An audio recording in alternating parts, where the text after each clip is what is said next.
හයි දිනේෂ් ගමගේ. ඉතින් අපි හැමෝම ආදරය කරන චරිතයක්. මොකද හිතෙන්නේ මෝඩතරද චිත්‍රපටය ගැන? ඇත්තටම මුලින්ම තිසර අයියලා දෙන්නටම ස්තුතිවන්ත වෙනවා මට මේකේ මියුසික් කරන්න කතා කරාට. ඉතින් අපි හිතනවා අපි එකතු වෙලා හොඳ වැඩක් කරා කියලා.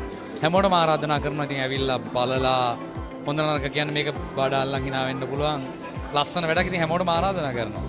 ඒ වගේම අපිත් ස්තුතිවන්ත වෙනවා ලස්සනට මේ ඒ කියන්නේ මියුසික් ටික අපිට දැනෙන්න හදවතට දැනෙන්න දීලා තියෙනවා. ඒ වගේම ඔයාට මොකද්ද හිතෙන්නේ තව මේ වගේ චිත්‍රපට නිර්මාණ දක්නට ලැබෙයිද අපිට තිසරගේ? දකින්න ලැබේ. මං කියන්නේ ලංකාවේ ෆිල්ම් ඉන්ඩස්ට්‍රි එකේම හොඳ කාලයක් මං හිතන්නේ මේ දවස් ටිකේම හොඳ ෆිල්ම්ස් ගොඩක් ආවා. ඉතින් මං හිතනවා ඉස්සරහට ලංකාවේ ෆිල්ම් ඉන්ඩස්ට්‍රි එක හොඳ කාලයක්. ඉතින් අලුත් ෆිල්ම් ඩිරෙක්ටර්ස්ලා එනවා, අලුත් මියුසික් ඩිරෙක්ටර්ස්ලා එනවා, අලුත් නළුවිලි එනවා. ඉතින් මං හිතන්නේ මේක හොඳ කාලයක්. ඒ වගේම චිත්‍රපටයේ දැන් hina වෙලා තමයි හැමෝම එළියට එන්නේ. ඔයාට මොකද හිතේ චිත්‍රපටය බලද්දි? මට අද බලද්දි ඇත්තටම මම මේ ෆිල්ම් එක දැන් බලලා තියෙනවා 10 පාරකට වැඩිය.